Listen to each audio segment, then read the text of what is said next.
בסופו של דבר חשוב שתזכרו, זה לא מה שאתם עושים, אלא למה אתם עושים את זה. שני אנשים מקשיבים בדיוק לאותו פודקאסט בדרך לעבודה. על פניו אין שום הבדל, אבל שתדעו לכם יש הבדל והוא ענק. בספר התניא פרק ז' מוסבר שרוב הדברים שאנחנו עושים במהלך היום הם ניטרליים.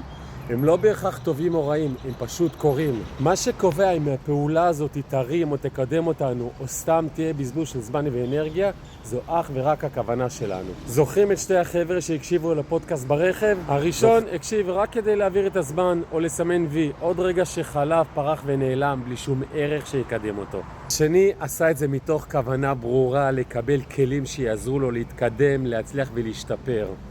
אותה הפעולה הופכת לדלק אמיתי כאשר היא מקבלת משמעות. עכשיו, אני לא אומר שכל פעולה שאתם עושים, אתם צריכים להגיד את זה עכשיו, אני עושה את זה כי ככה וככה וככה. זה צריך להפוך להיות חלק מכם, חלק מה-DNA שלכם, זה פשוט שינוי תודעתי.